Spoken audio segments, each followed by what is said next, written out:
आदाब। तारीख़ 20 सितंबर 1887।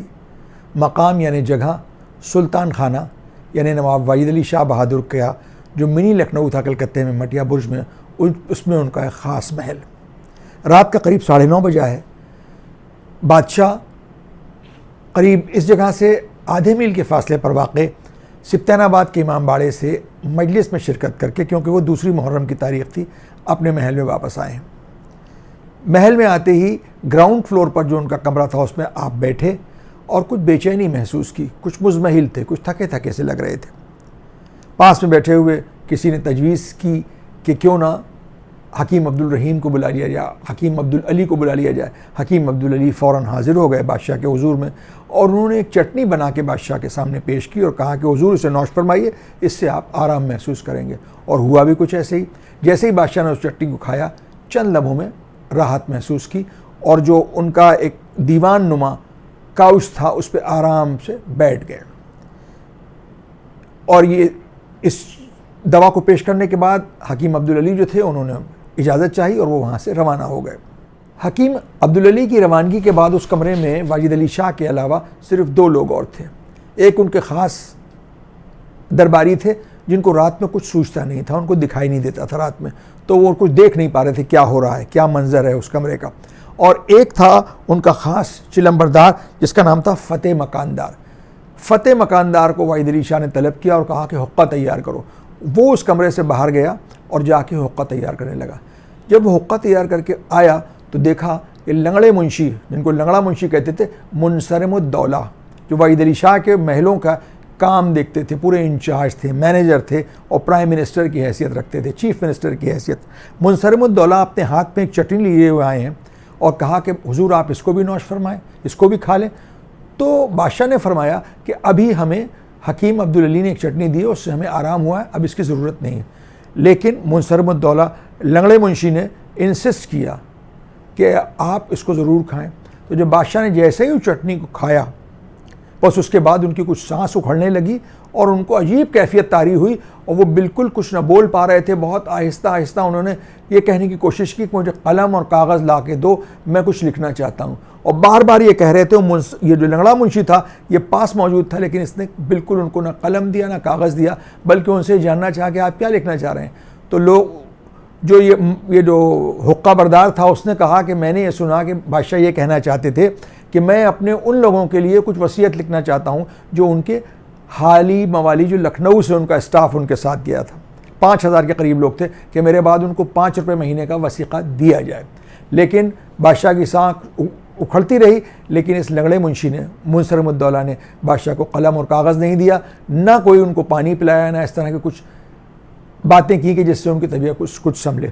थोड़ी देर में बादशाह ने गर्दन डाल दी और वो हमेशा के लिए खामोश हो गए। 20 सितंबर 1887 की रात 10 बजे के करीब बादशाह का इंतकाल हो गया, लेकिन उनके अहले ख़ानदान को इसकी खबर नहीं की गई, बल्कि सबसे पहले खबर पहुंची कर्नल पेड्रो के पास, जिनको पेड्रॉक्स भी कहते हैं लोग। उनके पास पहुंची। कर्नल पेड्रो जो थे वो बादशाह के महल के करीब ही रहते थे। उनको इस काम पे लगाया गया था कंपनी की तरफ से, बाद में ईस्ट इंडिया, पहले ईस्ट इंडिया कंपनी, फिर मलका की तरफ से, जो क्योंकि मलका की हुकूमत हो गई थी 1857 के बाद। तो उनकी तरफ से ये इंतज़ाम था उनका कि वो पूरी नज़र रखें, मटिया बुर्ज के पूरे इंतज़ाम देखें और बादशाह पे नज़र रखें, कौन आ रहा है कौन जा रहा है, लोग उनके मुआफ़िक़ तो नहीं हो रहे हैं, बगावत का कोई इम्कान तो नहीं है। लिहाजा सबसे पहले उनको खबर की गई। 10:30 के करीब वो वहाँ आ गए।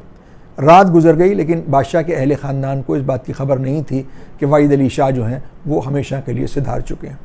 सुबह होते होते जो उनकी सबसे बड़ी बेगम थी ख़ास महल, उनको इत्तला की गई। ये सुनते ही महल में कोहराम हो गया। फिर वो आई हैं और उनके साथ और भी बेगमात और अहले ख़ानदान और जो लेडीज़ क्वार्टर्स के लोग थे वो सब वहाँ जमा हुए और जो मरने के बाद की जो रसूमात होती हैं वो सब अदा की जाने लगी। इसी बीच करीब 6:55 पर पेड्रो ने वायसराय को, जो उस ज़माने में डफरिन, जो कैलकाटा, वो जो शिमला में थे, क्योंकि गर्मियाँ थीं, उनके हिसाब से बहुत गर्म मौसम था और वो अपने समर कैपिटल शिमला में थे, उन्हें लिखा, king of Awadh is dead, all is quite. और इसी तरह का टेलीग्राम बंगाल के लेफ्टिनेंट गवर्नर को भी भेजा गया जो दार्जिलिंग में थे। 9 बजे सुबह बेगम खास महल ने भी अपनी तरफ से डफरिन साहब को, जो वाइसरॉय थे, उनको एक टेलीग्राम भेजा और उसमें उनसे गुजारिश भी की कि बादशाह के बाद हम लोगों का ख्याल रखिएगा। लेकिन डफरिन ने इतना भी मुनासिब नहीं समझा कि वो खुद ज़ाती तौर पर उस टेलीग्राम का जवाब देते, बल्कि पोड्रो से कहा कि आप हमारी तरफ से बेगम साहिबा की खिदमत में जो है वो ताज़ियत, कंडोलेंस पेश करिए और कहिए कि आपका सब इंतज़ाम वगैरह किया जाएगा। 21 अक्टूबर की रात 10 बजे वाजिद अली शाह बहादुर को उनके सिप्तैनाबाद के इमाम बाड़े में दफन कर दिया गया। उनका जो फ्यूनरल प्रोसेशन था वो बाकायदा पूरी शाही शान के साथ, अंग्रेज़ी फ़ौजी दस्ते थे जो उसमें मातमी धुनें बजा रहे थे और हथियार अपने उल्टे किए हुए थे, जो पूरा एजाज़ जो किसी जो बादशाह को दिया जाता है उस तरह से ला के उनको वहाँ दफन कर दिया। उस जनाजे के साथ साथ ये लंगड़ा मुंशी भी था। लंगड़ा मुंशी को देखकर लोग यूँ तो रो रहे थे, बादशाह के लिए सीना पीट पीट के लोग रो रहे थे। और उस दिन ये आखिरी दिन था कि बादशाह का जो स्टाफ था उसने अपना आखिरी बार ब्लू ट्यूनिक्स, क्योंकि वाहिद अली शाह का फेवरेट जो ड्रेस था अपने स्टाफ के लिए वो नीले रंग की ट्यूनिक्स होती थी, वो पहना था। उसके बाद से फिर उन लोगों को पहना मैसर नहीं हुआ क्योंकि पूरा जो दरबार था वही वहाँ से डिसमेंटल हो गया। तो लंगड़ा मुंशी आगे आगे था मैयत के साथ साथ, अंग्रेज़ों की फ़ौज के बीच में बिल्कुल छुपा हुआ। तो औरतें देखकर उसको कह रही थी कि लंगड़ा मुंशी तू कातिल है बादशाह का, तू कोढ़ी हो जा, तू अंधा हो जा, तेरे बच्चे मरे, तमा के कोसने दे रही थी। लंगड़ा मुंशी उसके बाद भी कई दिन, कई महीने तक वहाँ मुकीम रहा मटिया बुर्ज में, लेकिन लोग देखकर उनको कूड़ा फेंकते थे लंगड़े मुंशी के ऊपर और उसके बाद उनको गालियाँ देते थे और उनके पुतले वगैरह भी जलाए जाते थे। या ये भी बताया जाता है कि उसको जूते भी मारा करते थे।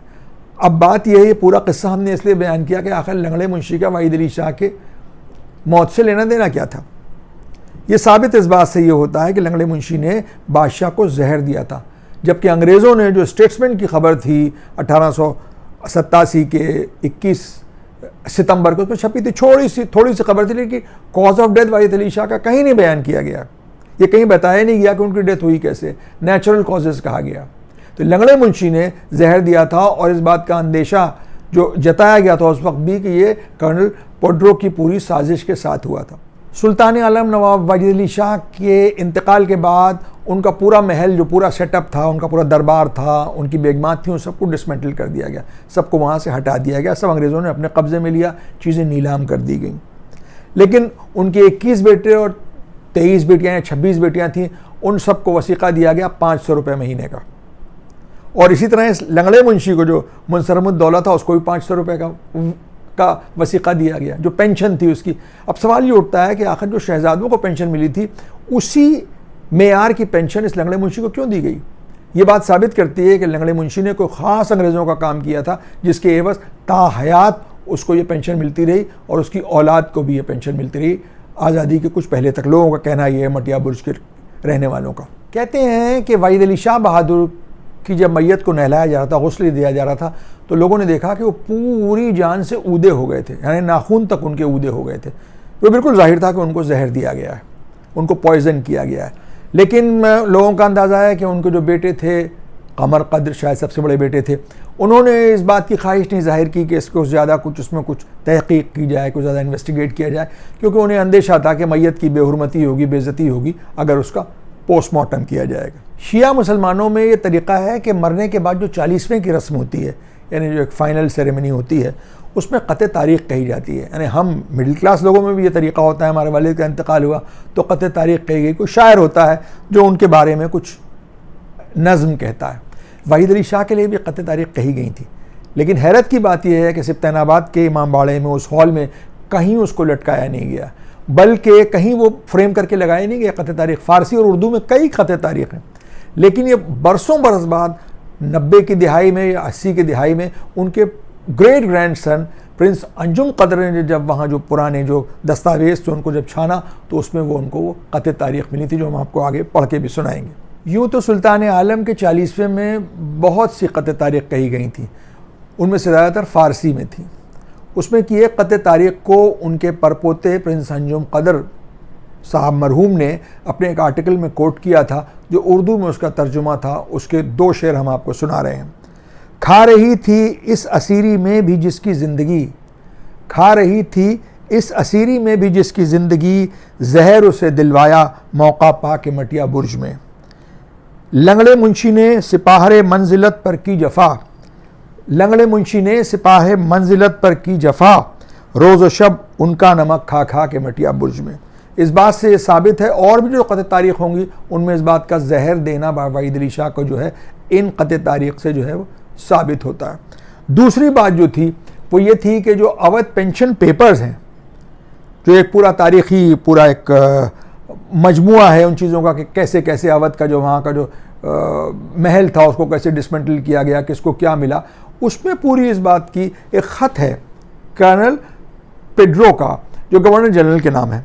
उसमें उन्होंने लंगड़े मुंशी की ढेरों तारीफ़ की है, और अब से नहीं, जब वो आगरा में काम करते थे तब भी वो अंग्रेज़ों के बहुत नमकखार थे और बड़े वफ़ादार थे। उसके बाद लखनऊ आ गए, लखनऊ में उनकी मंजिलत बढ़ती रही दरबारों में, फिर वो उनके वालिद भी इसी तरह से अवध के दरबार में मुलाजिम थे। लेकिन जब वो कलकत्ते आ गए तो उनकी और ज़्यादा सोबत जो थी अंग्रेज़ों से बढ़ गई और वो बहुत ख़ास हो गए उनके, और उनकी बड़ी तारीफ़ लिखी है कि 1857 के गदर में भी वो अंग्रेज़ों के वफ़ादार रहे थे। अंदेशा ये भी जताया जाता है कि जब 3 बरस तक वाहिद अली शाह को फोर्ट विलियम में कैद किया गया था, तभी कर्नल पेड्रो की ये साजिश थी कि किसी न तरह से वाहिद अली शाह को वहीं ख़त्म कर दिया जाए। लेकिन कस्टोडियल डेथ जैसे आज एक बहुत बड़ी जिम्मेदारी की बात होती है, जिसकी कस्टडी में कोई अगर मरता है पुलिस की कस्टडी में तो ढेरों मुकदमे कायम होते हैं, ढेरों उसकी जांच होती है, इन्वेस्टिगेशन होता है, इसलिए उस वक्त इस बात को टाल दिया गया। और जब भी ये लंगड़ा मुंशी जो था वो वाहिद अली शाह के चारों तरफ इर्द गिर्द फिरा करता था। तो ये बात जो सरकमस्टेंशियल एविडेंस है उससे बात तकरीबन साबित होती है कि लंगड़े मुंशी ने ही वाहिद अली शाह बहादुर को जहर दिया था, और उनकी जो रहलत थी यानी उनकी जो वफ़ात थी, उनकी मौत जो थी वो नेचुरल कॉजेज़ से नहीं हुई बल्कि जहर देने से हुई है। अभी हमने मौत के लिए 2 लफ्ज़ इस्तेमाल किए, रहलत और वफ़ात। ये दोनों लफ्ज़ मौत के लिए, यानी किसी को गुजर जाने को रहलत कहते हैं, अच्छे लोगों के लिए, बड़े लोगों के लिए कहा जाता है उनकी रहलत, और वफ़ात भी इसी तरह से कहा जाता है कि उन्होंने वफ़ात पाई। आप लोग इस बात को गौर करेंगे, मुसलमानों का ख़ास त्यौहार होता है 12 वफ़ात, प्रॉफिट मोहम्मद की पैदाइश का दिन, लेकिन उसको वफ़ात इसलिए कहते हैं कि आम तौर पर मुसलमानों का ये अक़ीदा है, ये विश्वास है कि 12 रबीउल अव्वल के दिन वो पैदा हुए थे, और उसी तारीख़ को बहुत करीब 50-54 बरस के बाद उनका उसी तारीख़ को इंतकाल भी हुआ था, इसलिए उसको 12 वफ़ात कहा जाता है। इसी तरह से शुरू में हमने एक ख़ास लखनवी मुहावरा इस्तेमाल किया था कि लंगड़े मुंशी की चटनी खाते ही वाहिद अली शाह बहादुर ने गर्दन डाल दी। गर्दन डालने का मतलब होता है किसी का निढाल होना, वो निढाल भी इस हद तक होना कि उसके बाद उसका इंतकाल हो जाए, वो मर जाए। सुल्तान आलम नवाब वाहिद अली शाह बहादुर की मौत जो थी वो एक साजिश के तहत हुई थी, एक साजिश का नतीजा था, उनको लंगड़े मुंशी ने जहर दिया था। इस बात का जिक्र अपने बहुत तवील, बहुत लंबे आर्टिकल में अलमान होम चौधरी साहब ने किया है। और इसके अलावा जयपुर के एक रिटायर्ड जज थे जिनका नाम था मिर्ज़ा अली अज़हर साहब, उन्होंने 1943 में बहुत रिसर्च किया कैलकाटा पेपर्स पर भी और लंदन जाकर भी, और उनकी 2 वॉल्यूम्स में वाहिद अली शाह की कलकत्ते की ज़िंदगी और उनकी वफ़ात तक के पूरे हालात हैं। और इस आर्टिकल को प्रिंस हजम कद्र ने अपने आर्टिकल में बहुत एक्सटेंसिवली जो है वो कोट किया। इन सोर्सेस के अलावा कहीं भी किसी किताब में वाहिद अली शाह को लंगड़े मुंशी का जहर देना जो है वो कहीं उसका कोई रेफरेंस नहीं मिलता है। लेकिन मटिया बुर्ज की गलियों में आज भी लंगड़े मुंशी को जयचंद और मीर जाफ़र की तरह याद किया जाता है, यानी लोग किसी भी गद्दार आदमी को जो है वो लंगड़ा मुंशी से तशबीह देते हैं, उसकी मिसाल देते हैं। इस पूरी दास्तान को सुनने के बाद सवाल ये पैदा होता है कि आखिर वाहिद अली शाह को अंग्रेज़ सरकार ने जहर क्यों दिलवाया और इस तरह से एक साजिश के तहत उनकी जान क्यों ली। इसका जवाब मुख्तलिफ़ ज़रायों से जो मिलता है वो ये है कि वाहिद अली शाह जो थे वो अंग्रेज़ों को बहुत महंगे पड़ रहे थे। जबकि कंपनी की सरकार ख़त्म हो गई थी और ब्रिटिश मलका की हुकूमत हो गई थी, लेकिन तरीक़े वही थे, नफ़े नुकसान अंग्रेज़ हर बात में देखते थे। सुल्तान आलम लखनऊ से एग्ज़ाइल में जाने के बाद 31 साल तक कलकत्ता में ज़िंदा रहे, मटिया बुर्ज में, और उनको सालाना 12 लाख रुपए की पेंशन मिलती थी। 12 लाख यानी 1 लाख रुपए महीना। 1 लाख रुपए महीना आज के हिसाब से अगर कैलकुलेट किया जाए तो तकरीबन 14 करोड़ रुपए महीने की लागत उन पर आती थी।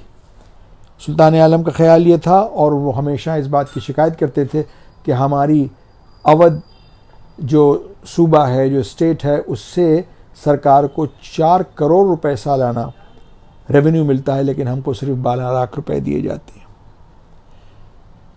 इस तरह से अगर देखा जाए तो वाजिद अली शाह जो थे वो अंग्रेज़ों को बहुत महंगे पड़ रहे थे, लिहाजा इस खर्च को कम करने के लिए वाजिद अली शाह को हटा दिया गया और उनको जहर दिलवा दिया गया और इसके एवज़ में उनके शहज़ादों को सिर्फ 500 रुपये महीने की पेंशन दी गई, जो भी बहुत दिन तक नहीं चली और बाद में सब मटिया बुर्ज से तितर बितर हो गए।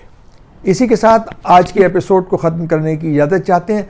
उससे पहले ये बता दें कि शायद अगले किसी एपिसोड में हम आपको इस बात के बारे में बताएंगे कि आखिर वाजिद अली शाह के जो महलात थे, जो उनकी प्रॉपर्टीज़ थीं या उनकी जो चीज़ें थीं, उनका उनके मरने के बाद क्या हुआ और उसका क्या आश्र किया अंग्रेज़ों ने।